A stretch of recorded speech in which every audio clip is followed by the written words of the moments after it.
주관하는 데 있어서의 여러 가지 과정에 대해서 좀 설명을 해주셨습니다. 저는 그 제1세션의 사회를 맡은 충남대학교 근무하는 신인권 변호사입니다. 네, 반갑습니다.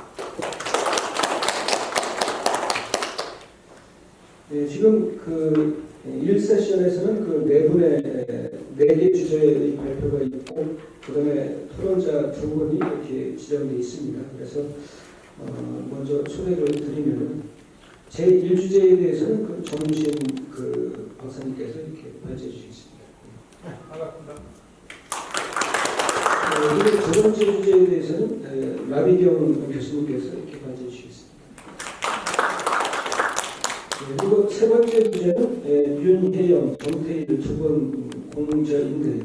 오늘은 그 윤혜영 교수님께서 이렇게 발표해 주셨습니다. 그리고 네 번째 주제는 임수진 대구 카톨릭대학교 교수님께서 발표해 주셨습니다. 그리고 그 4개 주제에 대해서 그 토론자 2분 중에 먼저 우송대학교 김한만 교수님 나와주셨습니다. 그리고 두 번째 토론자로는 공주대학교 근무하시는 이병희 교수님 나와주셨습니다. 아까 그 시간이 그 원래 발제가 4개 주제에 대해서 1시간 잡혀 있고 토론이 2분이 이렇게 30분 동안 이렇게 하도록 되어 있는데요. 근데 아무래도 제가 또 중간중간 코멘트를 해드려야 되기 때문에 주제 발표 시간은 한 주제당 10분에서 13분 정도까지 이렇게 해주시면 감사하겠습니다. 그래서 13분 안쪽으로 이렇게 좀 해주시고요. 아무래도 그 4개 주제 발표를 들은 다음에 김학만, 이병희 두 분 교수님 토론을 이렇게 듣고 그리고 또 발제하신 4분 교수님들의 이렇게 또 응답을 듣고 이렇게 하는 형태로 진행을 하겠습니다.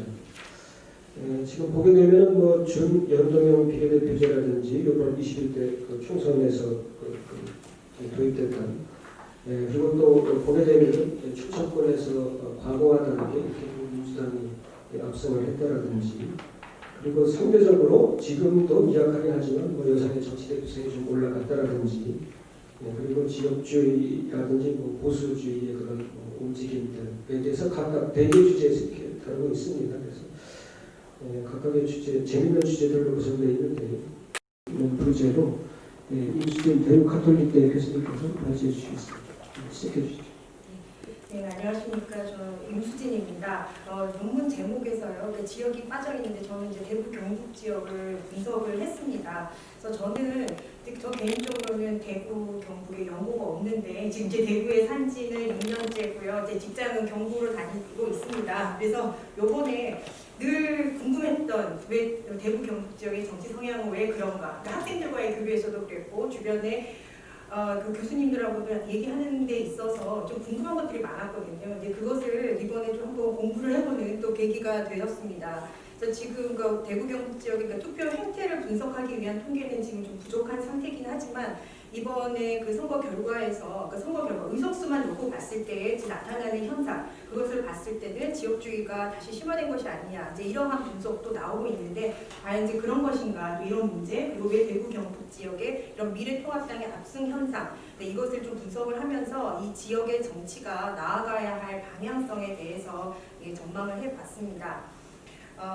제가 대구에 학생들이 했던 말 중에 20대 학생들임에도 불구하고 우리당이라는 표현을 써서요. 처음에 이제 그게 굉장히 궁금했었거든요. 우리당이 무엇인가. 근데 요번에 이제 그것도 이제 새롭게 알게 되었습니다. 그래서 특히나 이제 대구 지역의 20대가 지금 뭐 전국적으로 이렇게 보수적인 거는 맞는데 특히나 보수적이다. 네, 그런 것도 이제 많이 느꼈고요. 그래서 요번에 대구 같은 경우는 대구 경북, 그러니까 지금 제가 지금 대구에 살고 있고요. 그리고 학교가 경북 경산입니다. 그러니까 그 코로나의 가장 중심에 있었습니다. 네, 그러다 보니까 지금 이제 앞서서도 이제 말씀을 하셨듯이 이번에 이제 코로나 이슈가 거의 이제 이전에 과거에 있었던 안보 이슈, 그러니까 뭐 코로나도 이건 이제 보건 이슈, 안보니까요. 인간 안보 측면에서 보자면. 그 이번 선거는 전국적으로 그러니까 전통적인 안보 개념이 아닌 이제는 보건 안보가 이번 선거에 굉장히 큰 이슈가 됐다. 특히나 대구 경북 지역은 그렇습니다. 그럼에도 불구하고 다른 지역과 좀 다르게 이게 선거 결과로 나타난 것이 아닌가 저는 이제 결론적으로 그렇게 보고 있습니다. 그래서 지금 영남 지역의 지역주의에 관해서는요, 앞서 선행 연구를 봤을 때, 선행 연구를 보면 영남 지역의 그 지역주의는 대구 경북과 부산, 울산, 경남 지역을 다르게 구분해서 봐야 된다는 것이 그 부분입니다. 그래서 그런 이유가 우리가 이제 2016년 총선하고요, 2018년 지방선거에서 이제 상당한 변화를 보였습니다. 그래서 이런 것을 일시적인 현상으로 봐야 되는가, 아니면 지속적인 현상으로 봐야 되는가 해서, 그러니까 불경 지역은 어쨌든 완화된 것은 맞지만, 그러나 대구 경북 지역은 완화됐다고 볼 수가 없다. 여기에 대해서는 굉장히 단정지어서 말할 수 없다라고 봐야 할 것 같습니다.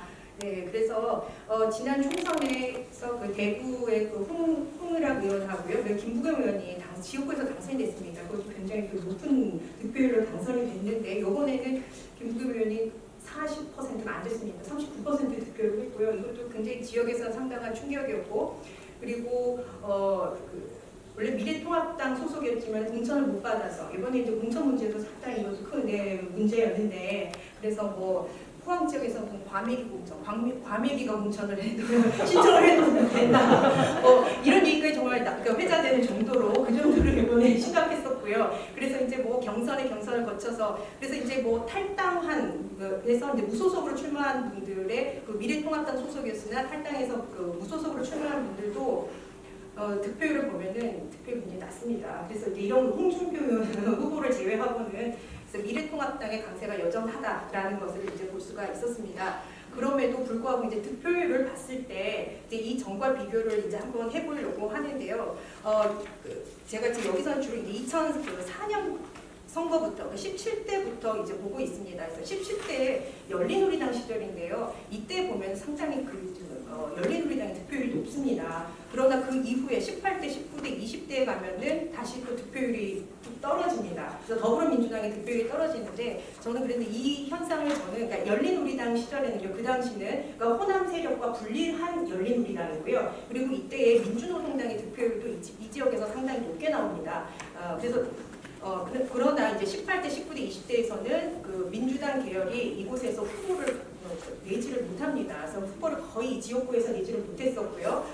그리고 이제 21대에 가서 100% 전 지역구의 대구 경북 지역에 지역구 후보를 내게 됩니다. 이제 반대로 호남 지역의 경우에는 이번에 미래통합당의 후보를 많이 내지 못했었고요. 그리고 지난 선거에서는 이제 국민의당에 대한 지지율이 높았던 것에 비해서 이번에는 이제 바뀐 것이죠. 이번에 이제 민주당 지지율이 높았는데, 그러니까 예컨대 목포 지역의 경우에 저희 학교 졸업생이 목포 지역에 이제 출마를 해서 이렇게 봤더니 미래통합당으로 출마를 했습니다. 그러나 목포 지역에 어떤 연고도 없고 그냥 목포에 와봤더니 좋았다라는 정도로 말을 할 정도로 굉장히 미래통합당의 경우에 지역구 후보를 인재 양성을 호남 지역에서 전혀 하지 않았다. 근데 그렇기 때문에 호남 지역의 입장 유권자들은 미래통합당의 후보에 대해서 정말 지지할 후보가 없어서 후보 공천을 하지 않았기 때문에, 그 다음에 공천을 하였더라도 지역의 현안에 대해서 자세히 알지 못하는 타 지역 인물들을 이렇게 공천을 한다거나 아니면은 꾸준히 그 지역을 위해서 봉사하지 않았던 그런 인물들을 공천한 그러한 특징이 있습니다. 그렇기 때문에 단순히 우리가 과거의 지역주의를 얘기를 할 때 호남 지역과 영남 지역을 단순히 대상의 개념으로 해서 이렇게 비교하기보다는 전국적인 그 현상 가운데서 대구 경북 지역을 봐야 하지 않는가, 그런 점에서 저는 이제 지역주의를 봐야 한다고 저는 말씀을 드리고 싶습니다.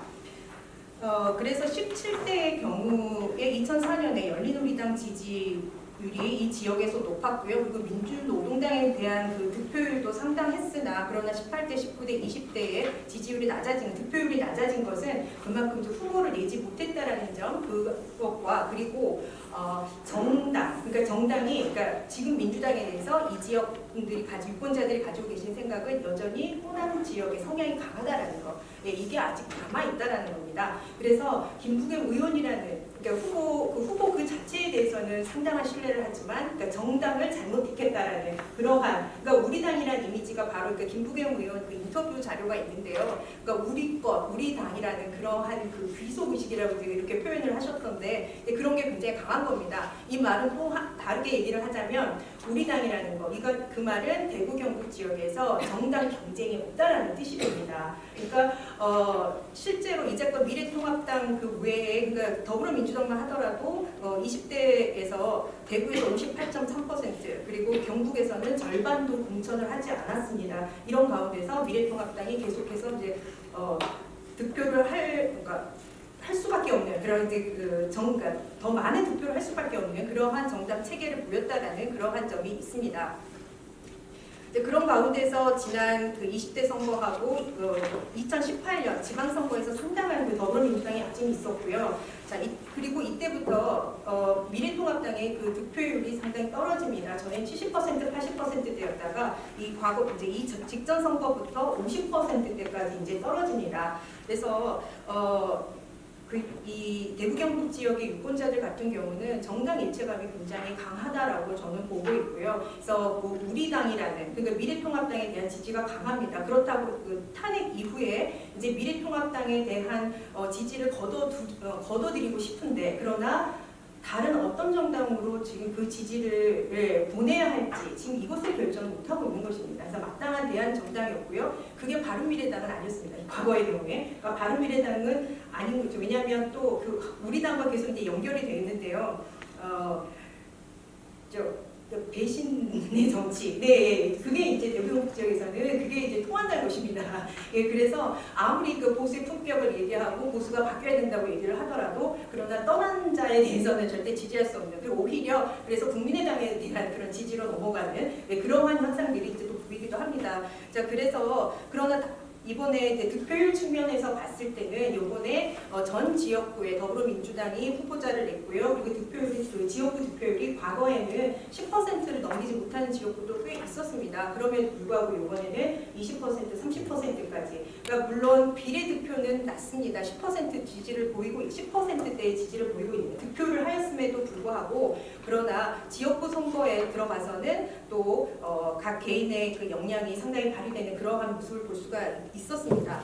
그래서 요번에 보시면 그 지금 권영진 시장의 경우에 지금 최근에 마지막 지금 시장 지지율에서요 지금 30%로 처음으로 떨어진 것 같습니다. 늘 1위, 2위였습니다.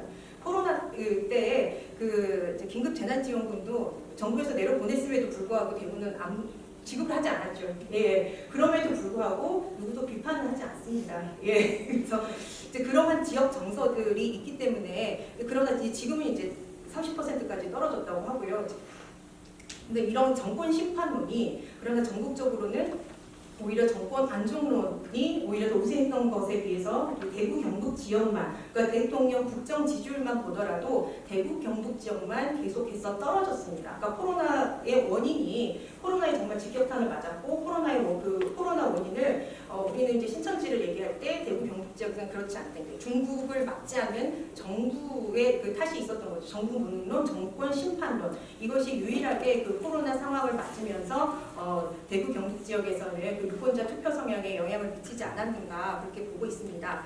그래서 지금 현재 그 영남 기반 정당과 그 정당 일체감이 상당히 그 높은 가운데서 치러졌다라는 거. 이 전에 그러니까 대통령 탄핵 이후에 그리고 지금 미래통합당의 그 공천과 파동이랄지 여러 가지 그 문제점들을 보면서 다른 정당을 지지하고 싶어도 도저히 다른 그 호남당에는 도저히 투표할 수 없다라는 거. 이제 이런 것들이라든가 그리고 전국적으로 그 더불어민주당이 이제 우세하다라는 그러한 여론이 크게 이제 퍼져가면서 대구 경북 지역에서 이제 보수가 위기론을 느끼지 않았는가. 예, 그래서 우리가 또 그 영남 패권주의라는 말도 하지 않습니까? 그래서 그런 측면에서 상당히 보수가 위기감을 느꼈다. 그러니까 지금 전체 그 득표, 표의 수를 봤을 때는 김부겸 그 후보자가 득표한 그 수는 그러니까 득표 수는 사실 그렇게 적지 않습니다.